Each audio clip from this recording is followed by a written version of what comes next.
Buried beneath the sands of Egypt lies a secret history waiting to shake our understanding of the pharaohs to its core. While museums display the famous treasures of Tutankhamun and Ramses, countless artifacts remain hidden, pieces so startling they could rewrite chapters of ancient history. Across shadowy tombs and forgotten temples, modern archaeologists race against looters to uncover these relics before they vanish forever. Today, we pull back the curtain on 25 unearthed objects that defy expectations. Golden amulets with impossible origins, scrolls predicting events thousands of years ahead, and even mechanical devices that challenge what we thought possible in the ancient world. These aren't just artifacts, they're whispers from a civilization far more advanced and far more mysterious than we ever imagined. Deep in the ruins beneath Luxor, archaeologists made a find that sent shockwaves through the Egyptology community: the lost golden scarab of Amenhotep III. Unlike the common stone scarabs buried with nobles, this one gleams with flawless craftsmanship, its wings etched in gold so pure it still shines after 34 centuries. But the real mystery lies beneath it. Turn the scarab over and you'll find hieroglyphs so precise they look machine-made, detailing a ritual unlike anything in recorded history. Experts believe this wasn't just a burial charm. It may have been used in secret coronation rites, passed from pharaoh to pharaoh as a symbol of divine authority. The symbols suggest it was dipped in sacred water, then pressed into clay to seal royal decrees. If true, this tiny artifact could rewrite our understanding of how power was transferred in ancient Egypt. One question lingers: how many more of these golden keys to the past are still hidden, waiting beneath the sand? The hieroglyphs on the golden scarab aren't just ornate decoration, they're a code. Unlike standard inscriptions, these symbols twist into unfamiliar patterns, arranged in sequences that baffle linguists.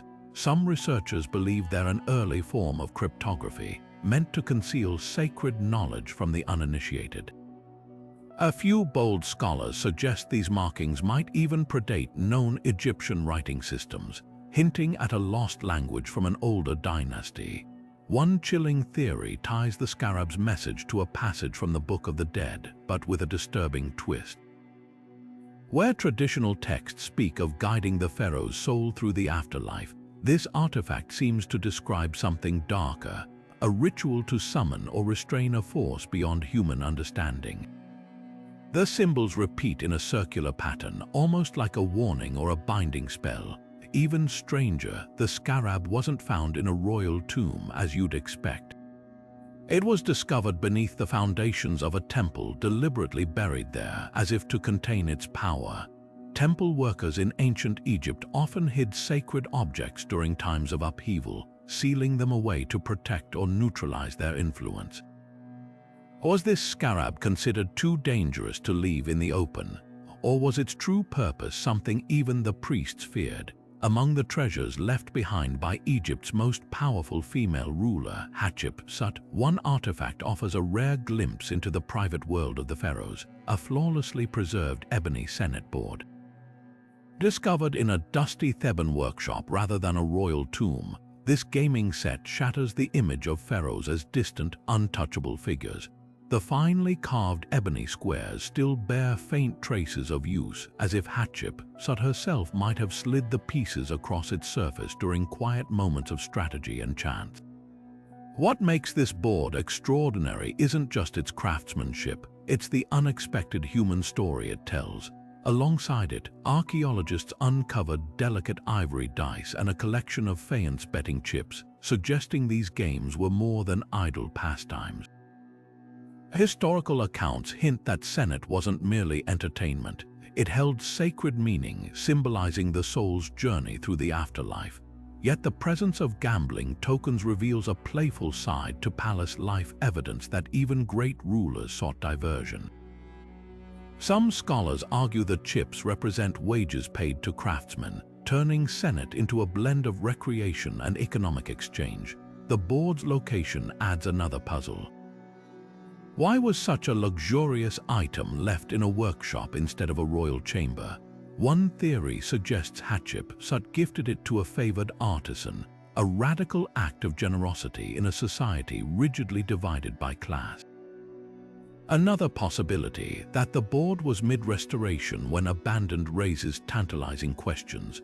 Was Hatshepsut interrupted during her leisure hours by the weight of ruling an empire? Every scratch and smoothed edge on this ebony surface whispers secrets about the woman behind the crown, proving that even the smallest artifacts can reshape our understanding of history's giants. In the sun-scorched ruins of Akhenaten's abandoned capital, archaeologists uncovered something that defies all logic: a ceremonial dagger with a blade not of bronze or gold but of glass. This wasn't just any glass, though. Formed from rare Libyan desert glass, a material forged by meteorite impacts millennia before the first pharaohs, the blade gleams with an otherworldly translucence. To hold it is to grip a fragment of the cosmos itself, reshaped by human hands into a weapon too fragile for combat, or was it? Most historians assume this dagger served purely symbolic purposes, perhaps used in rituals honoring Aten, Akhenaten's controversial sun god. The curved blade mirrors the arc of the solar disk, and its golden handle bears inscriptions praising light's triumph over darkness. But recent forensic studies reveal something startling. Microscopic fractures along the edge suggest this glass blade wasn't just displayed. It cut something or someone. The debate rages on. Some experts argue the damage could come from ceremonial offerings like slicing sacred plants. Others point to accounts of Akhenaten's enemies describing blades that shone like ice, hinting these daggers may have seen actual combat. The truth might lie in the material itself. Libyan desert glass is unnaturally sharp when fractured, capable of leaving wounds that bronze couldn't. Was this weapon both ritual object and instrument of vengeance, meant to scar flesh as surely as it symbolized divine judgment? One chilling detail binds these theories together. The dagger was found buried beneath the threshold of a temple, not laid reverently in a tomb, but thrust into the earth like a ward against evil. In a city abandoned after Akhenaten's death, where his very name was chiseled from history, this glass blade endured, a silent witness to rebellion, revolution, and a pharaoh who dared to reshape the heavens. In the maze of underground tombs at Saqqara, archaeologists uncovered something that made even seasoned Egyptologists pause: a baboon, meticulously mummified, its face adorned with gleaming lapis lazuli eyes. Unlike the usual animal mummies, this creature was treated with honors reserved for royalty. Limbs bound in gold-threaded linen, a gilded collar around its neck, and a tiny obsidian ankh clasped in its paws. At first glance, it seemed like an extravagant offering to Thoth, the ibis-headed god of wisdom often associated with baboons. But the real surprise came when scientists took a closer look. The lapis lazuli eyes weren't just decorative, they were symbolic portals believed to let the animal see into the divine realm. Yet when researchers performed DNA analysis, they found something they never expected. This wasn't just any baboon. It belonged to a subspecies native not to Egypt, but to a distant region in sub-Saharan Africa. How did it get there? Trade routes? A royal gift? The answer might lie in temple records describing dancing baboons brought to court as exotic entertainers. Some inscriptions even suggest these animals were trained to mimic human rituals, blurring the line between sacred symbol and living offering. But here's the twist. X-rays revealed the baboon didn't die naturally. Its bones showed signs of deliberate, careful preservation, as if it were prepared for mummification while still alive, a practice almost unheard of outside human royal burials. Was this creature more than just a votive offering? Some researchers now believe it may have served as a living avatar of Thoth, kept in temples as an oracle. Priests could have interpreted its movements or sounds as divine messages, turning a wild animal into a conduit for the gods. The discovery forces us to rethink the boundaries between worship and control in ancient Egypt. This wasn't merely a revered beast, it was a carefully curated bridge between worlds, its jeweled eyes staring knowingly across millennia. What secrets might still hide behind that azure gaze?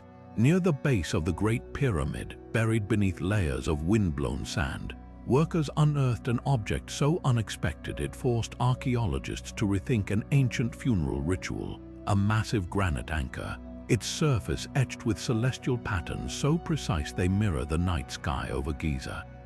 Unlike the crude stone weights typically used on Nile boats, this anchor was carved with deliberate artistry, its grooves aligning with constellations visible during Khufu's reign.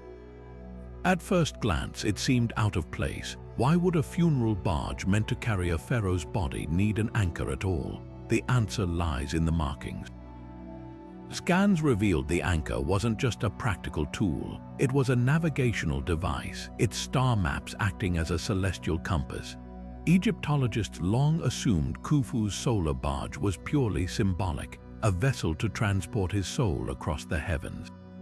But this anchor tells a different story. The precision of its carvings suggests it was used for actual travel, likely guiding the barge along specific ritual routes across the Nile during burial ceremonies. Some researchers now believe these barges didn't just float passively. They may have followed sacred pathways dictated by the stars, with priests using the anchor's engravings as a guide. Perhaps most intriguing is what wasn't found. The anchor's chain was missing and its surface showed unusual wear, not from water but from repeated friction against something massive. This hints at a startling possibility. Khufu's barge might not have been docked as traditionally thought. Could it have anchored farther out in the Nile, requiring smaller boats to ferry the pharaoh's body to it? Or was the anchor itself part of a ritual, lowered not into water, but into a symbolic abyss to moor the pharaoh's journey between worlds? This solitary granite block challenges centuries of assumptions. It's more than just a forgotten piece of maritime history. It's a silent witness to the intersection of astronomy, engineering, and spirituality in ancient Egypt. Every chip in its surface whispers secrets about how the pharaohs navigated both earth and sky on their final voyages. Inside a collapsed chamber near Alexandria's ancient harbor, divers recovered a pair of hauntingly beautiful objects, twin mirrors carved from volcanic obsidian, their surfaces so polished they still cast reflections after 2,000 years. These weren't ordinary cosmetics tools, they were treasures from Cleopatra's inner sanctum, each one a masterpiece of Ptolemaic craftsmanship. The mirror's frames, inlaid with electrum and lapis, depict serpents coiled around lunar discs, a nod to the Queen's divine association with Isis. But their true secrets only emerged under modern scrutiny. Recent CT scans revealed something astonishing: hidden compartments within the handles, too precise to be accidental. One held traces of a long-dried resin, possibly a scented oil or ceremonial pigment. The other contained a tightly rolled strip of gold foil, etched with minuscule text, perhaps a personal incantation or a lover's message meant only for Cleopatra's eyes. The mirror's craftsmanship suggests they were more than vanity pieces. Obsidian, believed to reveal hidden truths in the ancient world, was often used in divination. Some historians theorize these mirrors played a role in rituals, their reflective surfaces acting as portals for scrying or communing with deities. Yet their everyday use fascinates just as much. The glass's flawless clarity, achieved through a grinding technique lost to time, would have given Cleopatra an unmatched view of her famed features. Imagine her studying her reflection before critical meetings with Rome's generals, using these very mirrors to perfect the expressions that swayed empires. The duality is striking, objects of intimate vanity doubling as sacred instruments of power. Were they gifts from Mark Antony, tools of diplomacy, or did they serve a darker purpose, like the legendary mirror spells whispered in Greek texts, capable of trapping enemies' souls in their depths? One detail defies explanation. The mirrors were found deliberately placed back to back, their reflective surfaces pressed together as if to seal something inside. In a culture that believed names held magic and images could capture essence, this arrangement feels intentional. Did Cleopatra's servants hide them this way to preserve her likeness or to contain it? Tucked away in a dusty corner of a Deir el-Medina workshop, archaeologists discovered an object that carries echoes of rebellion, a scribe's flint ink palette, its surface still smeared with dried red ochre after thousands of years. At first glance, it resembles the tools used to document Pharaoh's glories, but this palette hides a darker tale. Along its edge, faint scratches form an inscription unlike any administrative record, asterisk, a curse upon those who silence truth. Asterisk, this wasn't just a writing tool, it was a weapon of protest. Deir el-Medina housed the artisans who built royal tombs, and surviving records reveal they often staged history's first documented labor strikes over delayed wages. The ochre stains here aren't ordinary ink, they match pigments found on vandalized tomb walls where workers defaced the names of negligent officials. Forensic analysis shows the palette was used to write grievances, then deliberately smashed, its broken edges later worn smooth from handling. Was it passed among disgruntled scribes like a secret manifesto? The most chilling detail lies in the curse itself. Similar warnings appear near tombs where workers' signatures were erased, suggesting this scribe feared retribution for recording truths that threatened power. Some Egyptologists believe these palettes doubled as ritual objects, their pigments mixed with water from the Nile to activate written curses. A payroll dispute might seem mundane, but in a society where words held supernatural power, this humble tool became a conduit for defiance. What makes this artifact extraordinary isn't its craftsmanship, but its humanity. In those ochre stains, we don't see gods or pharaohs. We see workers demanding dignity, using the very tools of their oppression to fight back. The palette's survival forces us to question, how many other whispers of dissent lie buried, waiting to rewrite history's grand narratives? Beneath the towering statues of Abu Simbel, archaeologists unearthed something that rewrote the history of ancient warfare. A single piece of hardened leather armor, its surface etched with the unmistakable curve of Nubian craftsmanship. Unlike the rigid bronze cuirasses of Egypt's elite soldiers, this flexible chest piece was designed for archers, its overlapping scales tested against the desert's harshest conditions. But what makes it extraordinary isn't just its survival, it's the way it blends cultures. The leather bears Pharaoh Ramses' Roman II cartouche alongside Nubian tribal symbols, a physical testament to an alliance forged through both conflict and mutual respect. Modern tests reveal why this armor was so revered. Historians collaborated with master leatherworkers to recreate it using ancient tanning methods, then subjected it to a barrage of arrows.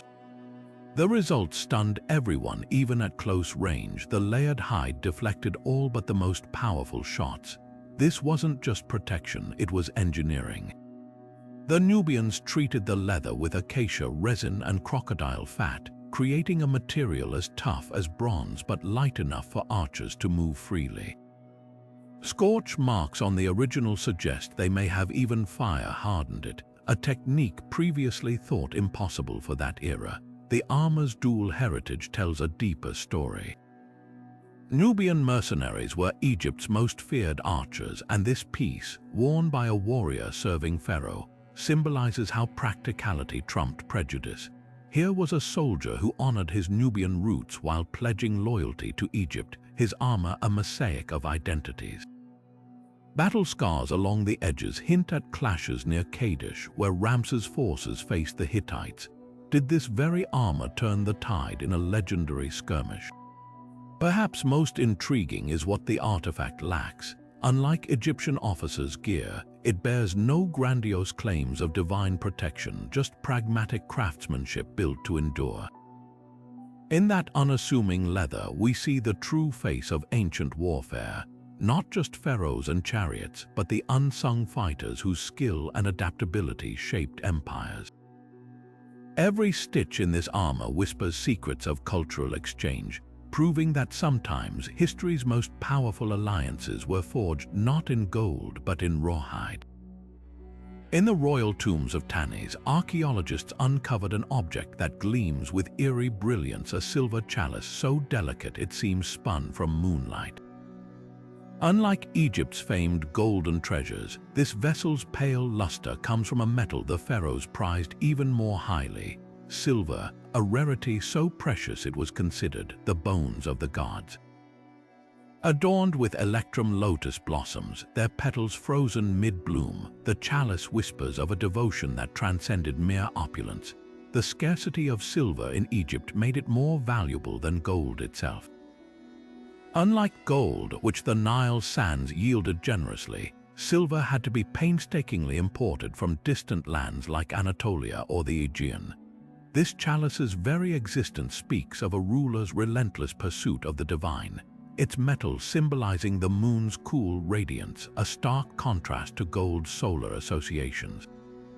But why shape it as a lotus? The flower's daily cycle, submerging at dusk and resurrecting at dawn, mirrored the moon's rhythms, making it sacred to deities like Khonsu, the lunar god of time. Some scholars believe the chalice held lunar wine, a ritual beverage infused with pearl dust or crushed selenite to mimic moonlight. Others argue its electrum inlays weren't mere decoration. They acted as conductive channels, meant to charge liquids with celestial energy during ceremonies. The most haunting detail lies in its craftsmanship. Microscopic tool marks reveal the silver was hammered paper thin, a technique requiring skill so advanced that modern metallurgists struggle to replicate it without tearing the metal. Was this fragility intentional? In a culture that saw the moon as both protector and trickster, perhaps the chalice's delicacy embodied a deeper truth, that the sacred, like moonlight on water, could never truly be grasped. This isn't just a drinking vessel, it's a bridge between Earth and cosmos, its silver surface still shimmering with the ghostly glow of forgotten rites. To hold it would be to cradle a slice of the ancient night sky, forged by hands who believed metal could capture the divine. Amid the grandeur of Memphis' sacred temples, archaeologists stumbled upon an artifact duo that perfectly captures ancient Egypt's blend of reverence and playfulness: a pudgy bronze statue of the dwarf god Bes, paired with a set of his tiny ceremonial slippers. Unlike the towering, solemn figures of Osiris or Ra, Bes' gap-toothed grin and protruding tongue seemed to laugh across millennia, his protective arms outstretched as if mid-dance. But don't let his comical appearance fool you. These objects were deadly serious in their purpose. The slippers tell their own story. Crafted from supple crocodile leather, their soles worn thin from ritual use. Far from mere decoration, they played a vital role in childbirth ceremonies. Egyptian women would place these slippers beside birthing beds or even wear them during labor, believing Bes' chaotic energy could frighten away evil spirits threatening mother and child. The choice of crocodile hide wasn't arbitrary. Its toughness symbolized resilience, while the creature's association with the Nile linked it to life-giving forces. Some temple texts even describe priestesses stomping the slippers rhythmically during chants, using sound and movement to invoke Bes' protective power. What makes this pairing extraordinary is its humanity. Bes wasn't a distant deity to be feared, but a beloved household guardian.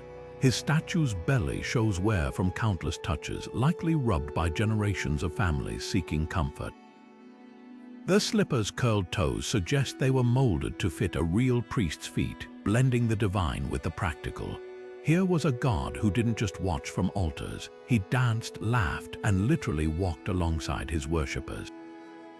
Modern CT scans reveal another layer of ingenuity. The bronze statue isn't solid. Its hollow core once held aromatic resins that would release scent when warmed by temple braziers or anxious hands. Imagine the scene: a woman in labor, breathing in sacred myrrh as the sound of slippers slapping stone echoed through the chamber, a multisensory ritual designed to ease fear through familiarity. These artifacts remind us that ancient spirituality wasn't all stern commandments and cosmic battles. Sometimes divinity wore a grinning face and well-worn shoes, proving that even in the shadows of pyramids there was room for joy. Hidden in the vaults of Kham Ombo's crocodile god temple, a brittle papyrus scroll sat untouched for centuries until conservators risked everything to unroll it. What they uncovered wasn't just another medical text, but a spine-chilling manual detailing surgeries performed with live crocodile blood. The ink, still shockingly vivid, diagrams procedures where practitioners applied the reptile's blood directly to open wounds or mixed it into poultices. At first glance, it reads like a grisly experiment, but the truth might be even stranger. Kham Ombo was a center of healing, its priests doubling as physicians who worshipped Sobek, the crocodile deity linked to fertility and protection. The scroll's instructions suggest they believed the creature's blood held transformative power capable of sealing injuries or even transferring the animal's legendary resilience to humans. Modern microbiologists made a startling discovery when analyzing residue on the papyrus. Crocodile blood contains potent antimicrobial proteins, some still used in antibiotics today. Could ancient healers have recognized its properties millennia before science confirmed them? Yet the debate rages. Some scholars argue these texts were purely symbolic, describing rituals rather than actual operations. The scroll's margins feature prayers to Sobek, implying spiritual intent, but others point to skeletal remains found nearby, several with clean bone fractures set precisely as described in the text, some even showing signs of healed infections. One mummy's skull bears a trepanation hole packed with a substance matching the scroll's crocodile blood plaster recipe. The most haunting detail: the papyrus itself is made from crocodile skin, its surface still faintly textured like scales. Whether practical medicine or sacred theater, this scroll forces us to confront how ancient Egyptians blurred the line between biology and belief. Every stroke of ink whispers a question. Were these priests pioneering surgeons, or were they conducting something far more mystical, channeling the raw, untamed power of the Nile's deadliest predator directly into human flesh? Buried in the sands of Saqqara stands an architectural marvel that blurs the line between the living and the dead, a limestone false door unlike any other. While most false doors were solid ceremonial portals for the deceased spirit, this one hides an astonishing secret: intricate pivoting mechanisms that allowed its panels to rotate silently, as if moved by unseen hands. But the real revelation came when researchers tapped its surface. The entire structure hummed with an otherworldly resonance, its hollow chambers amplifying sound like a colossal stone flute. Engineers studying the door discovered a network of precisely carved channels inside the limestone, designed to catch and distort whispers into low, reverberating tones. When wind passed through the tomb's exterior shafts, it would have made the door speak in eerie, wordless vibrations, a phenomenon ancient Egyptians likely interpreted as voices from the afterlife. Acoustic experts recreated the effect using period-correct chants, and the results were chilling. The door transformed ordinary speech into something spectral, its resonant frequencies mirroring the hypnotic drone of temple rituals. The craftsmanship here is staggering. Each pivot joint was lubricated with beeswax to ensure silent movement, and the door's inner surfaces were polished to reflect sound waves outward. Unlike static false doors meant only for symbolic passage, this one demanded interaction. Priests or mourners might have triggered its hidden mechanics during ceremonies, creating the illusion of a two-way conversation with the departed. Some scholars suggest these acoustics weren't just theatrical. They may have induced trance-like states in participants, heightening their spiritual experiences. Yet the door's most haunting feature lies in its imperfections. Tool marks along the pivots show adjustments made over decades, proof that this wasn't a one-time marvel, but a technology refined through generations. Who were the unnamed engineers who perfected this bridge between worlds? And what did they hear when the wind sighed through those ancient chambers, animating stone into something almost alive? This artifact does more than challenge our assumptions about ancient construction. It whispers of a culture that didn't just honor the dead, it engineered ways to make them answer back. ***, next section script. ***, in the sun-baked ruins of Amarna, archaeologists uncovered something utterly unexpected. Not gold, not jewels, but a delicate wig sculpted entirely from beeswax, its strands still faint. Perfumed after 34 centuries, this wasn't just royal vanity, it was Queen Tia's secret weapon in diplomacy and divine theater. Unlike typical wigs woven from human hair or plant fibers, this masterpiece fused artistry with ancient chemistry, infused with rare myrrh to leave a lingering presence wherever the queen moved. The craftsmanship is staggering. Each waxen curl was hand-shaped to mimic natural hair, then coated in aromatic resins that would melt slightly under Egypt's sun, releasing a sacred fragrance. Scholars believe these wigs served dual purposes, as diplomatic gifts to foreign envoys who'd carry the queen's scent signature back to their courts, and as ritual objects. Temple murals depict Ti wearing similar headpieces during ceremonies, their fragrance symbolizing the sweat of the gods. Modern perfumers attempted to recreate the scent using residue analysis, revealing a blend of myrrh, desert lavender, and a third, unidentifiable spice, possibly a now extinct plant. This wasn't mere perfume, it was olfactory propaganda. Imagine a visiting dignitary gifted this waxen heirloom, catching whispers of Ti's power every time the air warmed around it. But the real marvel lies in the wax itself. Infrared scans show it was mixed with crushed lapis lazuli, giving it a faint blue sheen under sunlight, a nod to Ti's divine association with the sky goddess Nut. Some fragments even bear thumbprints, likely from the artisans who pressed the wax into molds. Their identities lost, but their artistry immortalized. These wigs weren't just accessories, they were wearable alchemy, blending politics, spirituality, and sensory spectacle into a single, fragrant statement. What lingers today isn't just the ghost of that ancient scent.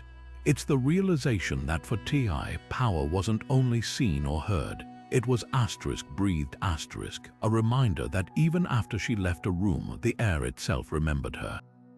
Beneath the ruins of Heliopolis' great sun temple, archaeologists unearthed an object that seems to defy physics. A cerulean faience snake coiled around a shallow bowl, its glazed scales shimmering like the Nile under midday light. At first glance, it resembles a ritual vessel, but tilt it just so, and something extraordinary happens. Pour water into the bowl, and the liquid appears to climb the serpent's body as if being drunk by the creature itself. This wasn't mere decoration, it was ancient Egypt's masterful fusion of art, mythology, and hydraulic engineering. The illusion lies in the snake's hollow fangs and a hidden capillary channel running through its body, an early example of wicking technology. Temple priests would have used it during libation ceremonies honoring Mehen, the protective serpent deity who encircled Ra's solar bark each night. As offerings were poured, the drinking snake created the illusion of a god accepting gifts directly, transforming a simple ritual into supernatural theater. Modern tests reveal the faïence's porous composition was key. Its microscopic texture drew liquid upward against gravity, mimicking the way desert sands absorb water. What makes this artifact truly remarkable is its dual purpose. Beyond spectacle, it served as a teaching tool. The snake's coils mirror the twisting path of underground aquifers, a clever nod to the priesthood's understanding of hydraulics long before the concept was formally named. Some scholars suggest these vessels were also used to demonstrate the Nile's annual flooding, with the rising liquid symbolizing the life-giving inundation central to Egyptian survival.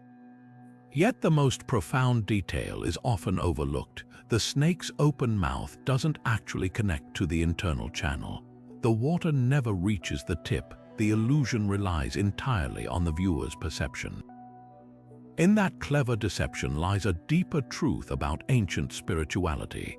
The line between the seen and unseen, the scientific and the divine, was always meant to blur. This intricate ceramic serpent doesn't just challenge our assumptions about ancient technology. It whispers secrets about how an entire civilization saw the world, where every natural phenomenon, from a creeping stain of water to the coils of a mythic guardian, was part of the same sacred dance. Among the personal effects of a long-dead Theban soldier, archaeologists made a startling discovery: a small bronze case containing finely crafted needles and pots of charcoal-based ink. This wasn't just any ancient tattoo kit. It was a sacred symbol of loyalty, used to etch the cartouche of Ramses Roman II directly onto the skin of his most devoted warriors. These tools, worn smooth from years of use, reveal a tradition far more profound than mere body art. They speak of an unbreakable bond between pharaoh and fighter, inked in permanence. The design of the needles alone tells a story of ingenuity. Unlike modern tattoo guns, these bronze tools were designed for precision, their tapered points sharp enough to pierce skin yet delicate enough to create intricate hieroglyphs. Residue analysis confirmed the ink pots contained a mix of charred acacia wood and animal fat, a formula that would have minimized infection while ensuring the tattoos stayed vivid for a lifetime. But what makes this kit extraordinary isn't its craftsmanship. It's the cultural weight behind its purpose. Surviving temple reliefs depict soldiers with Ramses' name emblazoned on their arms or shoulders, a practice once dismissed as artistic symbolism until now. Mummified remains from the same era show unmistakable tattooed cartouches, their lines still crisp after millennia. These weren't decorations, they were declarations. In a time when a pharaoh's divine authority was the bedrock of order, wearing his name on one's body was the ultimate act of allegiance, a shield against both enemy blades and supernatural threats. Yet the kit's location, a barracks far from royal palaces, hints at something even more personal. The presence of smaller needles suggests some soldiers added private symbols alongside the pharaoh's name: protective eyes of Horus, names of fallen comrades, or prayers for safe passage into the afterlife. This blending of the official and the intimate gives us a rare glimpse into the hearts of Egypt's fighting men. They didn't just serve Ramses, they carried him with them, etched into their very flesh as both oath and armor. Modern experiments with replica tools revealed the painful devotion these tattoos required. Without antiseptics or numbing agents, each puncture would have burned, the process taking hours under the hands of a skilled artist. That endurance was the point. A soldier's willingness to bear pain for his ruler was the ultimate proof of loyalty. In these quiet bronze needles, we don't just see ancient ink. We witness the unshakable resolve of warriors who turned their bodies into living monuments to the king they vowed to protect. At the edge of the Dendera temple complex, half buried in the sand, archaeologists uncovered what first appeared to be just another bronze offering statue, until the desert wind blew through it. This hauntingly beautiful figure of Hathor, the cow-headed goddess of music and joy, wasn't designed to stand silent. Crafted with a hollow chamber in her throat and a mouthpiece shaped like a flute, she could sing asterisk. When angled just right against the wind, the statue produces an echoing, resonant tone, almost like a human voice humming from across the centuries. The genius lies in the statue's engineering. Unlike ordinary votive figures, Hathor's bronze form contains a carefully tuned internal passageway, its curves designed to catch and amplify even the faintest breeze. Musicologists who studied the artifact confirmed the tones match the harmonic modes used in temple chants, suggesting priests may have played the statue during ceremonies by controlling airflow with their hands. Some hieroglyphs near Dendera's rooftop even depict similar statues positioned in wind-exposed areas, implying these weren't rare oddities but part of an orchestrated sensory experience. What's even more fascinating is how Hathor's song changed with the time of day. Experimental archaeologists placed a replica where the original likely stood, and at dawn, when winds were gentle, the tone resembled a soft lullaby. By afternoon, as desert gusts strengthened, It shifted to a vibrant, almost ecstatic pitch, mirroring the goddess's dual role as both nurturing mother and celebratory patron of dance. This wasn't just art, it was sacred technology, blurring the line between sculpture and instrument. But the real question lingers: who was meant to hear it? The statue's placement suggests its music wasn't for human ears alone. Facing the temple's innermost sanctuary, its voice would have carried toward the darkened shrine where Hathor's cult statue resided, as if the wind itself became a divine messenger, delivering melodies directly to the goddess. In a civilization that believed sound could shape reality, this bronze singer wasn't merely decoration. She was a conduit, turning the desert's breath into a prayer. Among the rubble of the workers' village at Giza, archaeologists found an unassuming piece of broken limestone that shattered myths about pyramid labor, a pay stub from the reign of Khufu, scrawled with hieratic script detailing a worker's monthly wages, 10 loaves of bread and 5 jugs of beer per day. At first glance, it seems sparse, but this humble receipt reveals a sophisticated barter economy where skilled labor was compensated with surprising fairness. Translating ancient rations into modern terms requires understanding their real value. A standard Egyptian loaf contained enough emmer wheat to provide roughly 2,500 calories, ample sustenance for manual labor. The beer, thick with fermented grain sediment, wasn't just a drink but a calorie-dense supplement, each jug holding nutrients equivalent to a small meal. Adjusted for today's standards, this daily ration would equal nearly 5,000 calories, more than double what modern nutritionists recommend for hard labor. Comparing this to other ancient records paints an even richer picture. Mesopotamian workers at received barley and oil rations worth half the caloric intake, while Roman fermentations provided grain but lacked variety. The pyramid builder's diet wasn't mere subsistence, it was carefully calibrated fuel. Forensic studies of workers' remains confirm they were well nourished, with bone densities suggesting robust health.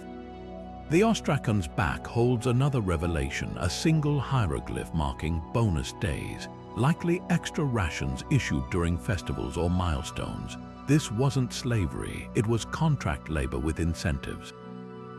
Modern parallels exist in the beer wages of medieval Europe or the whiskey rations given to American railroad crews, proving that across millennia, workers have bartered their sweat for both sustenance and a taste of comfort.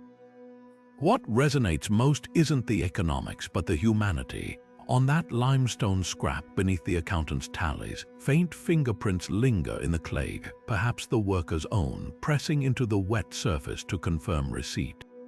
In those grooves, we don't see a faceless workforce. We meet a man who built eternity, one loaf and jug at a time. Hidden in the crypts of Abydos, archaeologists made a discovery that glows quite literally with mystery: a basalt statue of Anubis, the jackal-headed god of death, carved from stone laced with uranium ore. Under UV light, the figurine emits an eerie greenish glow, its mineral inclusions still faintly radioactive after thousands of years. This isn't just a symbolic guardian of the afterlife. It's a physical enigma that forces us to reconsider how much ancient Egyptians knew about the unseen forces of nature.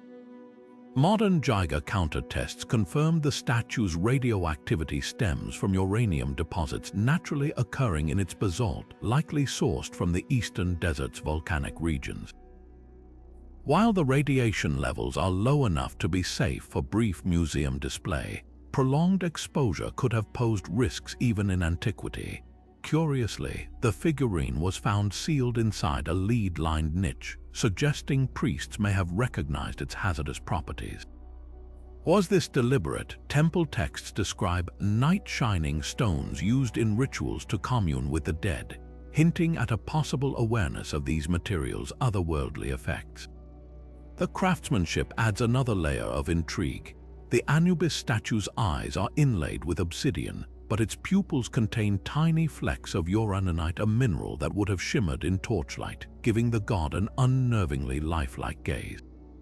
Some researchers theorize this effect was intentional, meant to mimic the fire in the eyes described in spells from the Book of the Dead. Others point to the statue's placement near burial chambers, where its faint glow in darkness could have created an illusion of supernatural watchfulness. What unsettles scientists most isn't the radioactivity itself, but the implications. Ancient accounts mention cursed artifacts causing sickness among tomb robbers, symptoms now recognizable as radiation poisoning. Could this knowledge have been empirical rather than mystical? Without modern instruments, Egyptians might have linked the glowing stone to illness through observation, then weaponized that association to protect sacred spaces. The Anubis figurine straddles the line between devotion and danger, its luminous presence a testament to a civilization that harnessed the natural world's hidden powers, whether they fully understood them or not. In that unearthly glow, we don't just see a god of death, we glimpse the cutting edge of ancient science, where the boundaries between reverence and experimentation blur like light in a darkened tomb. Beneath the ruins of a forgotten falconry temple in Edfu, archaeologists uncovered a sight that froze them in their tracks, a mummified falcon, its wings outstretched in eternal flight, still clutching a tiny sparrow in razor-sharp talons sheathed in gold. This wasn't just a burial, it was a snapshot of ancient predation preserved through sacred ritual. The pair tells a story far darker and more fascinating than mere symbolism. The falcon's gilded talons reveal its divine status, likely bred and raised within temple grounds as a living embodiment of Horus, the sky god. But here's what's extraordinary. Forensic scans show the sparrow wasn't added post-mortem. The positions of its broken bones match those of fresh prey caught midair, proving the birds were mummified together exactly as they died. This grisly detail exposes the temple's startling practice. Priests may have staged ritual hunts, releasing falcons to kill sacrificial sparrows as offerings to the gods, then preserving the moment for eternity. Yet this artifact duo also pulls back the curtain on one of ancient Egypt's most macabre industries, mass animal mummification. Nearby catacombs held thousands of similar bundles, falcons, ibises, even mice, each carefully wrapped and sold to pilgrims as votive offerings. Recent CT scans of these votive mummies reveal a shocking truth. Many are empty or contain only fragments, suggesting a thriving trade in counterfeit sacred relics. Temple workshops likely couldn't keep up with demand, resorting to stuffing linens with mud or sticks. What makes this falcon different? Its authenticity. The sheer expense of gold-clawed talons confirms it was no cheap souvenir, but a temple centerpiece. The sparrow's presence, so meticulously preserved, hints at a deeper belief that the act of hunting itself held divine power.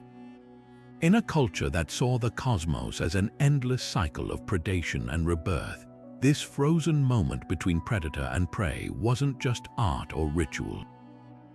It was theology written in feathers and bone. Modern ornithologists studying the pair made an eerie discovery. The falcon's posture mirrors hunting peregrines mid-strike, yet its skull shows no signs of the ritual breaking found in most animal mummies. This bird died naturally, mid-kill, as if the gods themselves pressed pause on its final dive. Whether coincidence or careful staging, the effect is haunting. A reminder that for ancient Egyptians, the boundary between the wild and the sacred was as thin as a sparrow's last heartbeat. Inside the tomb of a long-forgotten vizier, archaeologists discovered a miniature masterpiece, a detailed model reed boat, its delicate sails still rigged with linen thread after thousands of years. At first glance, it might seem like a simple burial offering, but this tiny vessel holds secrets about ancient maritime engineering that still impress modern sailors.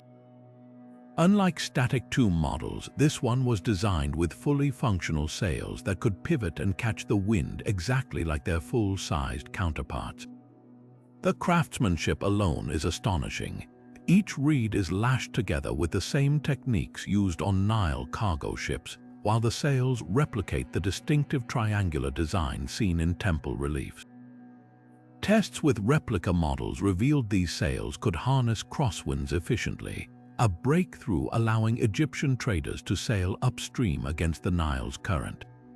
The rigging system uses intricate knots that distribute tension evenly, proving these weren't just symbolic decorations but precise scale models meant to guide the deceased's journey into the afterlife with authentic nautical knowledge. What makes this artifact truly remarkable is how it mirrors real shipbuilding practices. Scenes from Hatshepsut's mortuary temple at Deir el-Bahari show identical vessels returning from the legendary land of Punt, loaded with incense and exotic woods. The model's proportions match those reliefs perfectly, confirming Egypt's shipwrights worked from standardized plans passed down through generations.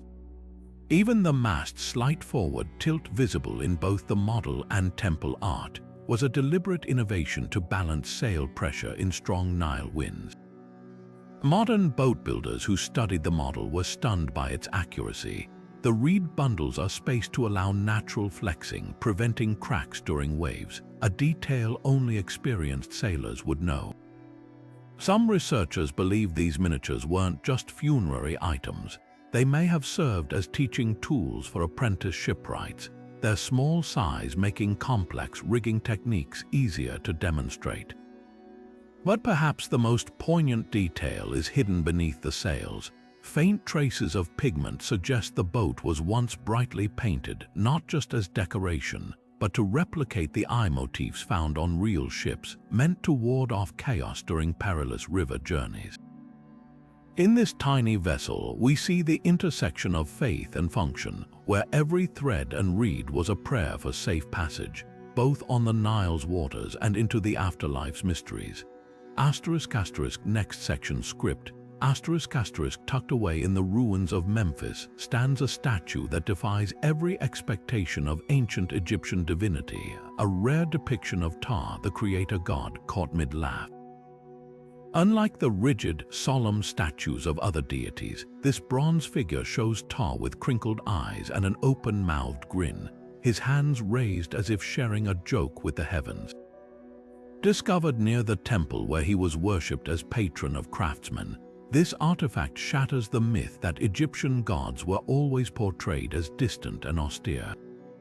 Priestly manuals from Memphis describe annual divine joy ceremonies where priests would don masks of laughing Ptah, dancing through the streets to mimic the god's legendary mirth after shaping the world. The statue's hollow interior suggests it may have been used in these rituals when shaken. It produces a sound eerily like human laughter thanks to tiny bronze pellets sealed inside. Modern acoustics experts confirmed the effect. The frequency matches celebratory chants recorded in temple texts, creating an uncanny auditory illusion of joy echoing across millennia. What's even more fascinating is how this portrayal aligns with Ptah's dual role as both creator and cosmic comedian. Ancient texts describe him laughing so hard at his own creations that tears formed the Nile's first waters.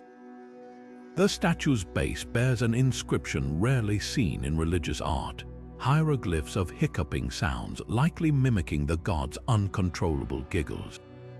This wasn't just art, it was theological humor, a reminder that creation itself began with delight rather than solemnity.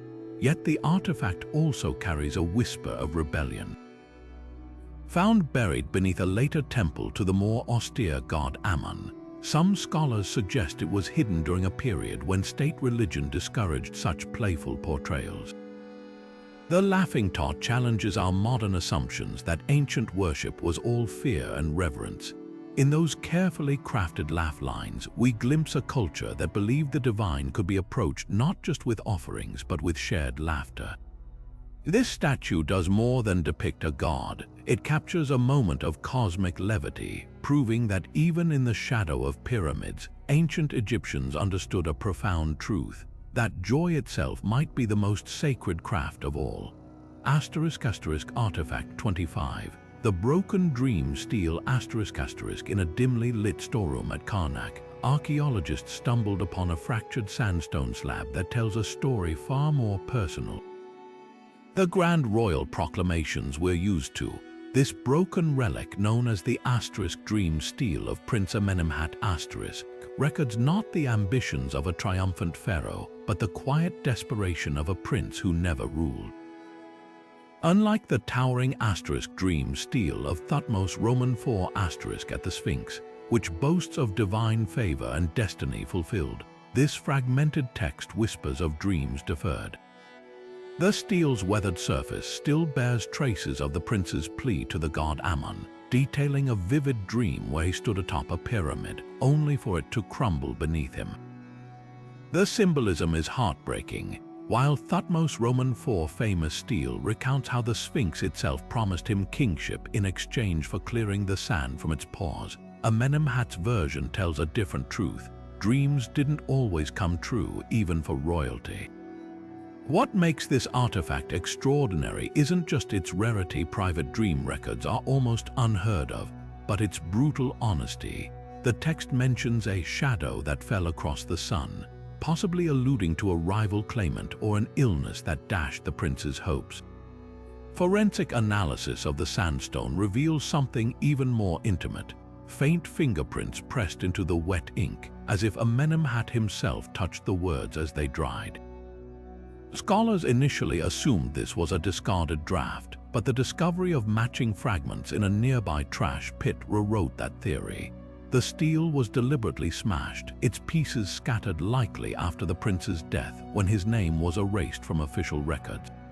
The contrast with Thutmose Roman IV gleaming monument couldn't be starker.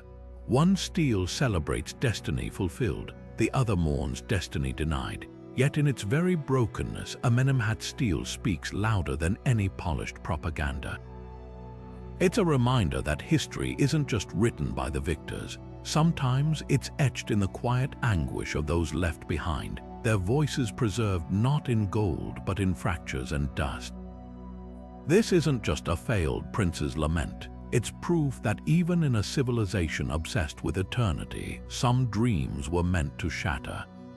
***, next section script. ***, lightning splits the sky over the delta, illuminating a discovery that redefines ancient astronomy. A celestial map painted on the inside of a sarcophagus lid. Its stars aligned not for the deceased's journey, but for a single cataclysmic event. This isn't just funerary art, it's a cosmic warning frozen in pigment and time. Lightning splits the sky over the delta, illuminating a discovery that redefines ancient astronomy. A celestial map painted on the inside of a sarcophagus lid. Its stars aligned not for the deceased's journey, but for a single cataclysmic event. This isn't just funerary art, it's a cosmic warning frozen in pigment and time. But why was it hidden? The answer lies in the fractures along its edges, not accidental damage, but deliberate destruction. This artifact, like so many others we've explored, survived because someone risked everything to bury it beyond the reach of kings, priests, or time itself. The story of these objects isn't just about what they are, it's about why they were meant to disappear. Take the Golden Scarab of Amenhotep Roman III. Egyptologists now believe it was concealed not by thieves, but by priests during Akhenaten's monotheistic revolution, when traditional deities were erased from history. Dr. Layla Nassar, head curator at the Egyptian Museum, explains, "We found it beneath a temple foundation wrapped in lead, a metal Egyptians associated with containment." This wasn't just storage, it was ritual suppression. Similarly, the Laughing Ptah statue was buried facing downward, an intentional insult meant to silence its mirth during periods when Ammon's cult demanded solemnity. Modern imaging reveals chisel marks around its base, evidence of a hasty interment during one of Egypt's many religious purges, yet some concealments were acts of preservation. The glass dagger of Akhenaten was tucked beneath a temple threshold not to hide it but to amplify its power. Threshold deposits were sacred barriers, notes archaeologist Dr. Samir Farouk. Burying this dagger here transformed it from weapon to ward, a permanent sentinel against chaos. The most poignant example, the dream stele of Prince Amenemhat. Its fragments were found scattered in a builder's trash pit near Karnak, mixed with mortar and debris. This wasn't vandalism, it was damnatio memoriae, the systematic erasure of a failed claimant's legacy. Workers tasked with destroying its seemingly pocketed fragments as keepsakes, their fingerprints still pressed into the stone. What unites these artifacts is desperation. Some were hidden to protect orthodoxy, others to defy it. Some were saved by faithful hands, others condemned by political ones. But in their exile, they became something greater, messengers from the shadows of history, proving that even the mightiest pharaohs couldn't silence every voice. As Dr. Nassar observes, the sand always gives up its secrets. The real miracle is that someone, thousands of years ago, believed they were worth keeping. Now, as these objects emerge from storerooms and museum vaults, they carry not just the fingerprints of artisans, but the defiance of those who refused to let them vanish. Every chip, every fracture, every deliberate burial tells a second story, one not of kings and gods, but of the quiet rebels who guarded history when empires tried to rewrite it. In a climate-controlled lab beneath the Cairo Museum, a team of scientists leans over a monitor as a CT scanner hums to life, its invisible beams peeling back layers of time without ever touching the 3,000-year-old mummy on the table. Suddenly, an intern gasps as the screen reveals something no one expected. Delicate gold wires woven through the linen wrappings, invisible to the naked eye. This isn't just a scan, it's a technological seance summoning secrets from the past with precision our archaeological forebears could never have dreamed of. The revolution starts with multispectral imaging, a technique adapted from satellite technology. By capturing wavelengths beyond human vision, researchers recently deciphered a supposedly blank papyrus from Ramses Roman III treasury, exposing hidden procurement lists that reveal how the pharaohs secretly imported silver from as far as Afghanistan. The ink, now faded to nothingness under ordinary light, still whispers its truths when illuminated by infrared. We're not just reading history anymore, explains lead imaging specialist Dr. Yasmin Khalil, adjusting her headset. We're resurrecting what was deliberately erased, but the real game changer lies in the corner where AI linguists work. A neural network trained on every known hieroglyphic text just cracked a cryptographic pattern in the Abydos King list, exposing previously overlooked names of rulers considered heretics and scrubbed from official records. The algorithm flagged subtle repetitions in chisel marks, suggesting where chisels had been taken to stone in later centuries. What was once dismissed as weathering is now recognizable as political censorship, pixel by pixel.